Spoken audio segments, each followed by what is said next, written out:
Hey everybody, David Costello here, founder and CEO of Jetpack Workflow and host of Growing Your Firm. Today's guest is Mark Stovel. He helps accountants take home $250K a year. And prior to that, well, he had built his own firm called Gyroscope Accounting, which was acquired in 2021.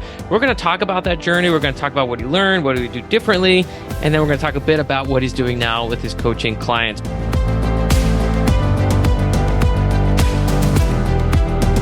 Mark, welcome to the show. Thanks for having me. Yeah. So I saw that you launched your firm September 2017. And you know, in 2017, I think these words were pretty atypical, but you said online CPA accounting firm that provides best tools and support to small businesses in Canada. So I'm very curious, when you launched, what were some of the things that you thought about differently kind of day one in this firm? Well, so I launched in 2017, but I had been doing kind of bookkeeping and tax preparation on evenings and weekends for about 5 years at that point. I articled, or that's what they call it in Canada. I got my letters at Ernst & Young. And while I was in the audit group there, I had some people approach me and they said, "Hey, you're an accountant. Can you do my bookkeeping?" I was like, "Sure." So while I was working full time and taking CPA exams, I decided to start a bookkeeping and had a handful of clients, and they morphed into tax clients. And then I left Ernst & Young and joined a manufacturing company as a controller. And so when I left there after 3 years, moved across the country and launched my CPA firm, I didn't leave a traditional kind of regional or small CPA firm. So I didn't have a lot to base my practices or processes on. It was just kind of making it up as I went along. The one thing that I did have in my corner was that my dad had been a CPA practitioner for, at that point, about 40 years. So he gave me some templates, he gave me some instruction, but he was brick and mortar through and through, still paper filed at that time. He still paper files today, tax returns. So I would watch him do his work and thought, there's got to be a better way. Like, he's out so much paper. He, meets with his clients frequently. He's kind of tethered to his desk. And I thought, I need something different than that, especially if I'm going to move across the country. So started doing research, knew about QuickBooks Online, knew about Xero, other accounting platforms, and knew that I wanted to do things differently and have the flexibility of not having an office and not having, a team immediately with me. So lots of trial and error, lots of going through practice management tools, trying a bunch of different stuff, learning how e-signatures work. And in 2017, it's not too long ago, but a lot of the tools that we have now didn't plug and play very well together. And tools like Zapier just were there, but just didn't work like they did today. And so there was a lot early. It was, and making, creating workarounds and learning stuff, and just YouTube was not up on how do you integrate this tool with that tool. It was just making things work by myself. So It was virtual day one though? Virtual day one, yeah. And did you still have that existing bookkeeping tax practice? Like, were you able to kind of start with 5 or 10 clients day one, or were those no longer part of the backdrop? So when I left, Western Canada, I told my clients, I was already kind of in the cloud there. They were local clients, but I'm like, you're going to be pushing your documents through Receipt Bank, which is now Dext. You're going to be doing these things. I don't really meet with you in person anyway. So if you want to keep being my client, I'm legit now. I have my license. I have a firm, so you can move with me in the cloud. And I kept about 90% of them. The people that left were personal tax clients, and they were older, where they didn't like sending pictures of their documents or, emails. They just wanted that in-person connection. So they found a different accountant, which I was fine with. So roughly speaking, like, what was your kind of revenue base that you started with when you officially opened up your shop? Like maybe recurring monthly, maybe $3,000. And then I think my first year I made maybe 65,000. Okay. And, we'll dig into the journey in the years, but fast forward to 2021, what had the firm reached in either headcount or revenue, and what prompted you to sell, 4 or 5 years into the journey? Yeah, so headcount was fluctuating between, 2 and 3. I had some full-time contractors at the time, but I kept a lean shop and I did a lot of CFO work. Okay. It was, I don't recommend this, but, I said yes to everything. And if I were to do it again, I would, what I counsel my clients to do is, niche down. But I said yes to everything. And I became a minority owner in 2 tech companies before I sold. And so was my revenue a little skewed? Absolutely, because I was paid in shares and equity in some of these companies. And so in terms of revenue, I was scratching about 300,000 in revenue when I sold, Okay. but I didn't sell the CFO work that I was doing in the transaction just because I would continue doing that work after the firm was sold. Oh wow. And how much does that represent? About double or about the same amount? In terms of like the ownership in the companies. Well, yeah, I guess you have a very unique position in that you have ownership. So were you paid entirely through equity, or was it equity plus, some sort of a monthly retainer? Yeah, exactly. It's equity plus like a monthly retainer. Yeah. Yeah, got it. So And so your CFO work, was it entirely those 2 startups, or was there more than those?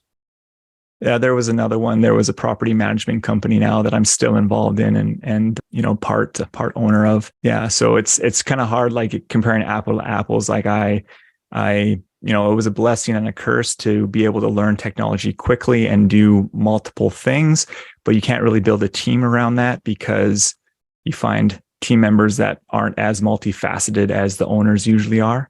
And so you're like, well, you need to do this, this, and this, and this. And it's a wide range of skills and services. So yeah, like I said, it was a blessing and a curse to kind of have the firm that I did. Yeah. Do you still have equity in those startups, or was it, and would you recommend that model going forward? Like, if you're rebuilding from day one, would you look for more clients where you had equity upside, or not so much? On the tech side, so one of the tech companies folded. The other one is still going. It was a rough 2020 and a rough 2021. Like with all tech startups, it's based on, volume of users, and our volume is growing. However, it's still a slog. It's in the AR space. The other company that I've ownership in is more, like I said, property management. So it's a little more established, but the upside isn't as appealing as a tech company upside would be. It's a little more stable. Would I recommend that? Whatever your interest leads you to. Like I'm a process guy. So I had a really efficient firm. I didn't love tax, and that's why ultimately I sold. I love building processes and systems for my clients. And as I move into, a CFO role with these companies, there's a lot of process behind what I do.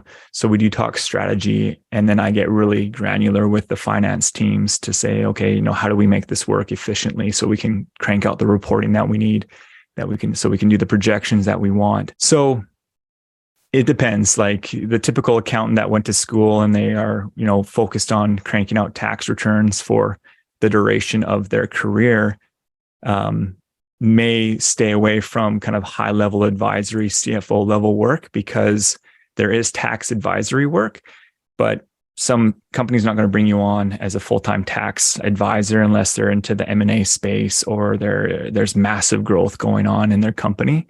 So you just kind of have to figure out what you want to do. And obviously high level advisory and management team members, they manage people. So I work with a lot of people to make sure that, they do their job.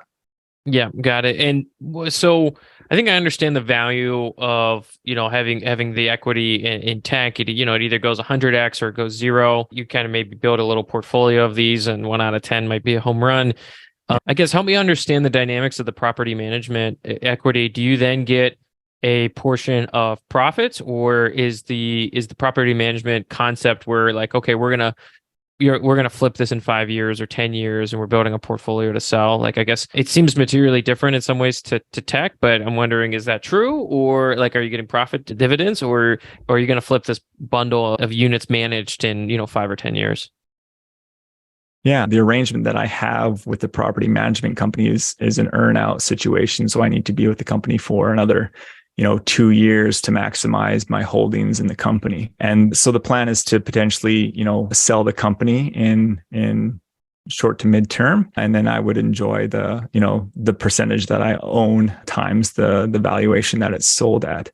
And all the negotiation went on based on a certain valuation at that time, meaning, I wanted an annual salary of this, but they can't afford that. So we'll get knocked down to here to make up that difference. We base that difference on a valuation. And so to get that difference made up based on the valuation that we agree on, I need this percentage of ownership over the next 2.5 years.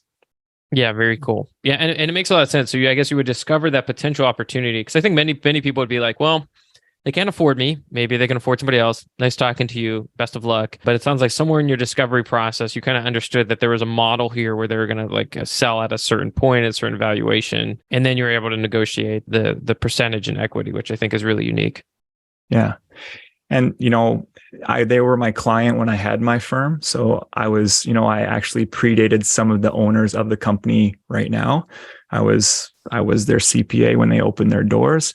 There's been some turnover in ownership and other partners have been brought in. So I have a lot of unique experience with them. And so, maybe I was pushing or driving a hard bargain, but they knew my value because I didn't have to get caught up with their systems. I built their systems. I didn't have to get caught up with their growth strategy because I helped them build it. So it was kind of it was a good arrangement for all of us involved. Yeah. Well, I think there's such a, for folks that are able to execute on it, so much momentum behind CFO advisory. You have great yearly contract values. You're at the strategic level. You really become a partner. People say this word advisory. Oh, you need to become an advisor. You get into that line item, you're absolutely an advisor. I mean, you're right there in the conversation. So I'm curious, what, for maybe a typical CFO engagement, what is the scope of services you're offering? And then maybe we can dig into some of these examples of how you're building out process for reporting and projections. Right. Like you said, advisory is kind of a nebulous term that captures everything that's non-compliance, right? And, I posted on LinkedIn a few weeks ago that, advisory can kind of be broken down into kind of 3 big buckets. There's the maintenance bucket. So if you're doing cash flow projections, you're just leveraging historical information. And that's easy. There's a lot of programs out there that will just pull, what you've been doing for the last 18 months and then project it out. And you can add variables in there to show growth. And so that's kind of the maintenance advisory. People try to sell that as strategic. It's not. It's just give us your information and we'll regurgitate it moving forward. And then, so let's say that's a cash flow projection. Then there's a cash flow improvement, which is more systems based. It's project based. So we're going to look at your cash conversion cycle. We're going to look at, how are we going to churn $1 of revenue into $1 of cash in your bank as fast as possible. And that's systems driven process improvement. And then you have cash flow increase, that's the strategic component. So what are we going to do with the parameters and constraints that we have in our business? And that's true strategic advisory. And so when people say, oh, I offer projections, that's cool, but what are those projections for?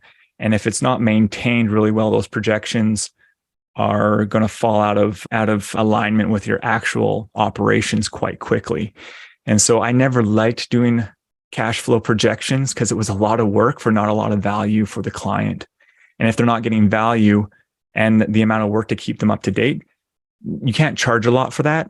There's a lot of FP&A guys out there that say live and die by Excel models. And they're like, this is what you need. It's like, yes and no, because unless you can attach those specific line items to actions that the business owner can actually do, this means nothing, because your forecasts become wrong about 2 minutes after you make them.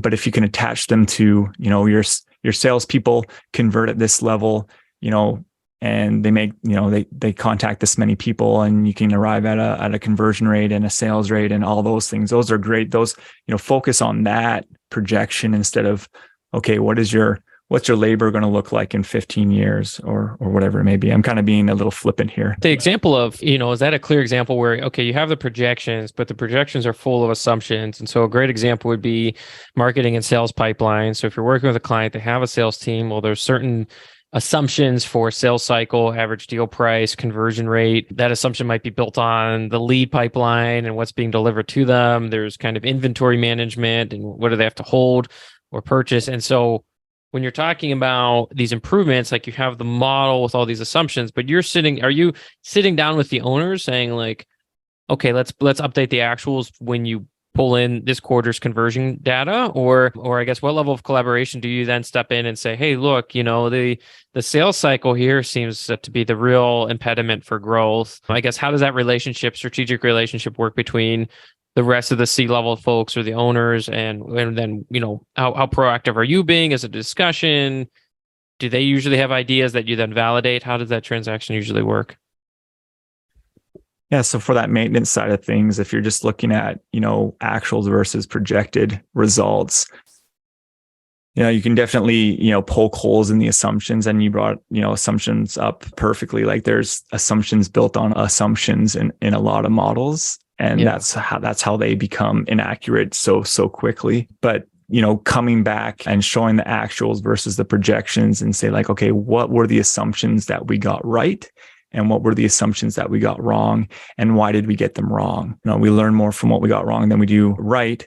And so it's a lot of, and I think that's the missing piece for a lot of businesses. I was a controller for a manufacturing company. First, the financial controller, then the operational controller. Oil and gas started to drop in price. So I asked if I could take over operations when the operations manager moved on. My boss said yes. So I was able to marry kind of the financial to the operational piece. And that's what I think gave me a lot of confidence in my role when I started my firm. So the missing thing is that the financial guys are doing the reporting with the P&L and balance sheet or whatever it may be, but they're missing that operational component.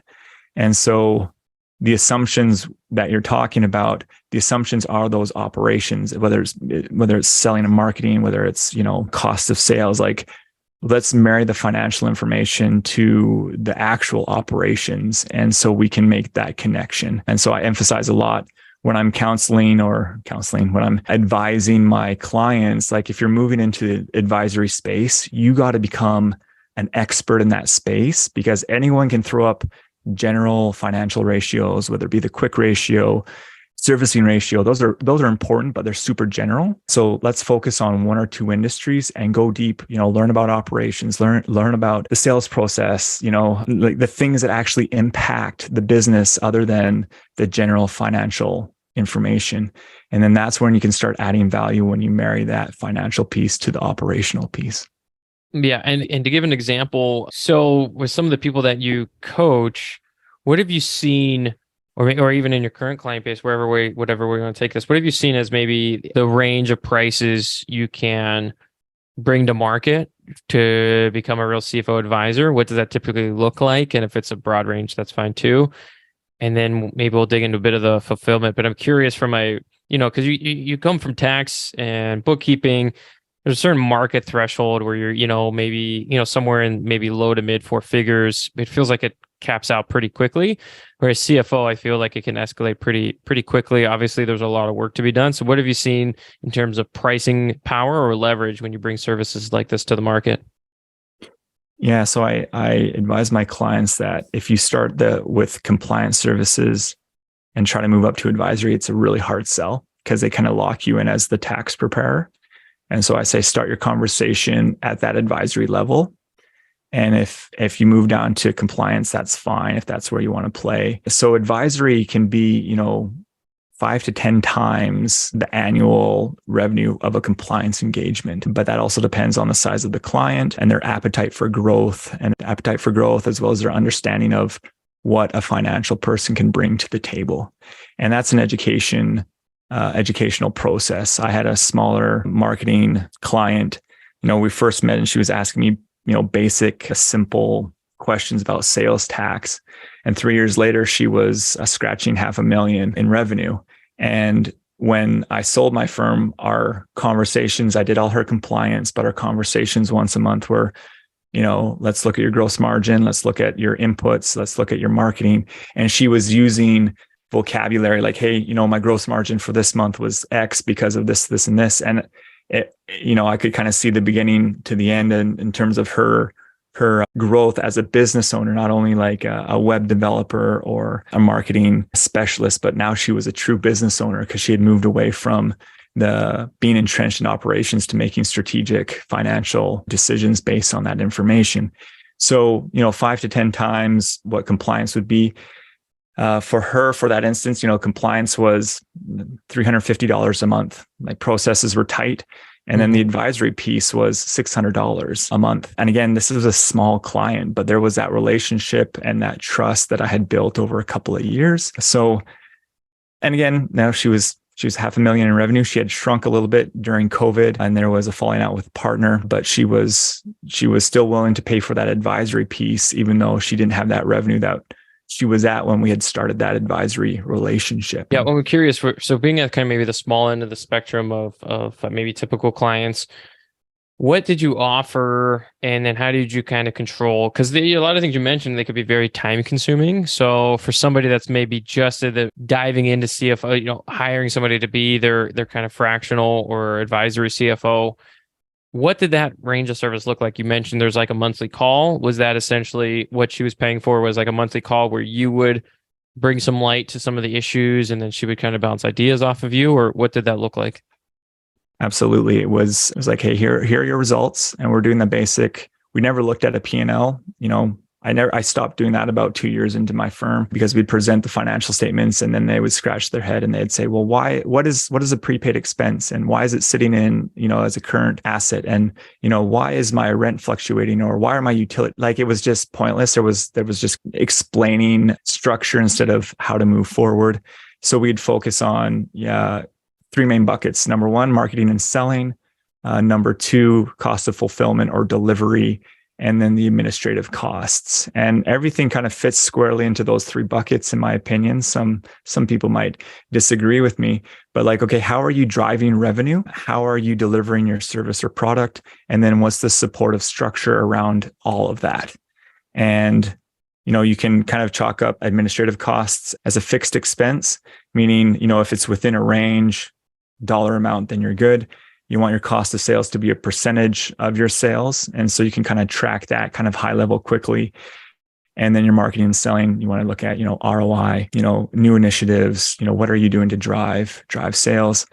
And then when you take those three buckets, and this is as simplified as this sounds, this is actually pretty advanced for a lot of business owners, even experienced business owners.